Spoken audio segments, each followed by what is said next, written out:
Hello guys, welcome to கவிஸ் இன் பாக்ஸில் இன்றைக்கி என்ன பார்க்க போகிறோம்னா மார்கழி மாதம் ஸ்பெஷல் கோலம் தான் பார்க்க போகிறோம். நம்ம சின்ன வயசுலேருந்து பார்த்துருப்போம், மார்கழி மாதத்தில் சீக்கிரம் ஏஞ்சிக்கணும், கோலம் போடணும், படிக்கணும், குளிக்கணும், விளக்கேற்றணும்னு சொல்லிட்டு நிறைய சொல்லுவாங்க. ஏன்ற ரீசனை மட்டும் இது வரைக்கும் சொன்னதே இல்லை. அந்த ரீசனை நான் உங்களுக்கு சொல்கிறேன். நேச்சுரலாகவே இந்த மந்த் ஃபுல்லாக மார்னிங் 4:30 to 6:30 வரைக்கும் கிடைக்கிற ஆக்சிஜன் வந்து ரொம்ப பவர்ஃபுல்லாக இருக்கும். நம்ம ஒரு இயர் ஃபுல்லாக எவ்வளோ ஆக்சிஜன் இன்டேக் பண்ணுறோமோ அது வந்து இந்த 1 மந்த்லேயே நம்மளுக்கு கிடைக்கும் அப்படின்னு சொல்லிட்டு நம்ம முன்னோர்லேயே வந்து ப்ரிஸ்கிரைப் பண்ணிருக்கோம். யூஸ்வலாக நம்ம தூங்குறதை விட நம்ம முழிச்சிட்டு இருக்கும்போது தான் அதிக ஆக்சிஜனை வந்து இன்டேக் பண்ணுவோம். அதால தான் வந்து நம்மளை ஏதாவது ஒரு ஒர்க்கில் வந்து என்கேஜ் பண்ண சொல்லியிருப்பாங்க.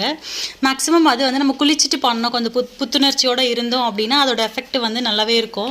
நம்ம ஆளுங்க என்ன பண்ணுறாங்கன்னா, நைட்டே கோலம் போட்டால் காலைல கொஞ்சம் நேரம் எக்ஸ்ட்ரா தூங்கலான்னு சொல்லிட்டு நைட்டே போட்டு போய் படுத்துறாங்க. அதனால் டைம் சேவ் ஆகுது அப்படின்னு தான் நினைக்கிறீங்களே தவிர நீங்கள் எவ்வளோ பெனிஃபிட்ஸை வந்து மிஸ் பண்ணுறீங்க அப்படிங்கிறது வந்து உங்களுக்கு தெரியல. நான் சொன்னதுக்கப்புறம் புரிஞ்சு நடந்துப்பீங்கன்னு நினைக்கிறேன். மார்னிங் இனிமேல் ஏஞ்சிக்கிறோம், 4:30லேருந்து அந்த ஆக்சிஜனை கன்சியூம் பண்ணிகிட்டே கோலம் போடுறோம், ஜாலியாக என்ஜாய் பண்ணுறோம். இந்த கோலம் எப்படி இருக்குன்னு எனக்கு கமெண்ட்டில் சொல்லுங்கள். பாய்.